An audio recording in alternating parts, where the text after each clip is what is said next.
Fight for Queen and country. What does that even mean? It is a jingoistic phrase dreamt up by some propaganda merchant intent on stoking the fire of that false religion patriotism. The idea of fighting for Queen and country is held tightly by those who never have and never will actually fight. It is held by those who long to bask in the reflected glory of war. It is held by those who have no experience of the suffering that war inflicts. And it is an idea held up by those who gain the most from war. Politicians, generals, the arms industry, and the media. Is it a phrase that is dredged up again and again to trifle dissent and build unquestioning support for the aggression that we choose to unleash? We must look at what lies behind this decrepit phrase. Who is it doing the fighting? A well-trained and professional force that's highest collective desire is to go to war. Any war. This force does not fight for Queen and country. It fights when it is told to fight. Even when the generals believe that a certain war is illegal or unwinnable or even detrimental to the security of these isles, when it comes to the crunch, they always want war. What does the fighting involve? Well, if you believe the media or the citations written on medals awarded, you might imagine that the fighting involves bayonet charges or lone hand grenade assaults on enemy positions, or modern Spitfire pilots scrambling to some noble action. In my experience, the reality of war is a lot darker. Long periods of waiting, punctuated by unforeseen moments of extreme violence. Having your legs blown off by an IED. A supposed ally shooting holes in your chest. Dying in a helicopter crash. Burning to death in a transport plane. Being beaten to death by an angry mob. Being shot in the face as you break into someone's home. The reality is setting up thousands of checkpoints in the country that you have occupied, disrupting the lives of people, and then killing them when they approach too quickly or fail to stop in time.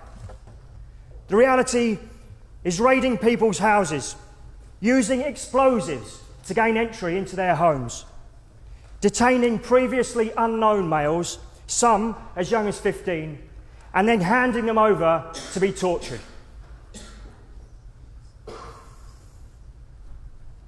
Leaving their families to fend for themselves, traumatised by your action. The reality is killing people from the safety of an attack helicopter or drone control room, as if you were playing a computer game, with no regard for the lives of the people who have been dehumanised. Haji, raghead, sand nigger, chogi, argy, paddy, gook, chink, Jap, kraut, Hun, all terms used by our armed forces, a product of a society that still believes in its superiority over other peoples and cultures. We pretend that we wage war for higher, noble causes.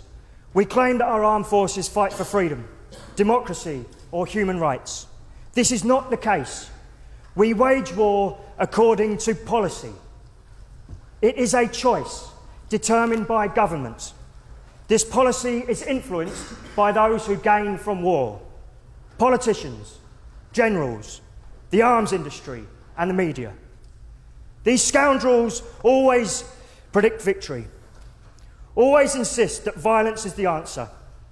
They ignore the inevitability of unforeseen consequences, the existence of blowback, the fact that it is our own policy that creates our enemy. They deny when we have been defeated to maintain support for current and future bloodletting. The reasons they give for starting wars rarely match the reasons that they give for continuing wars, and rarely match the actual outcomes.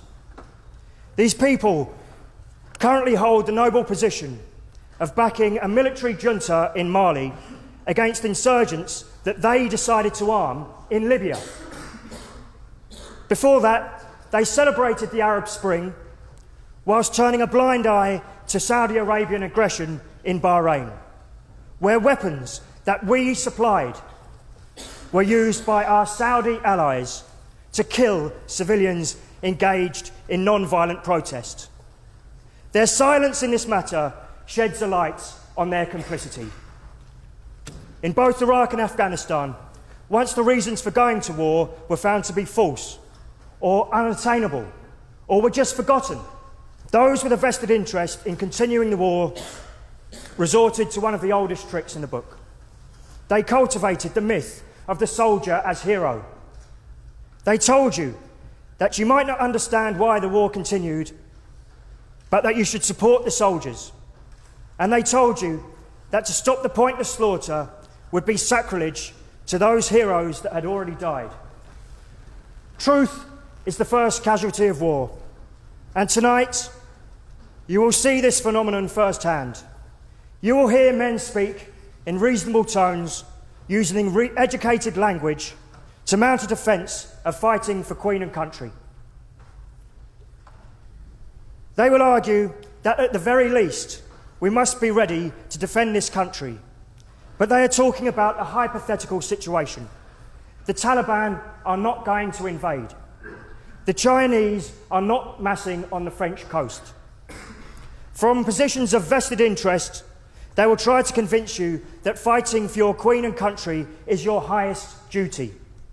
But what they are really calling for is a continuation of business as usual, fighting and killing in accordance with their policy, which is designed to fulfill their interests, their greed, their ambition.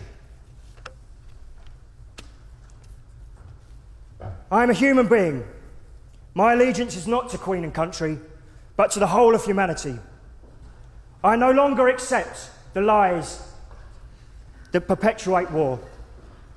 I no longer accept that violence can lead to peace.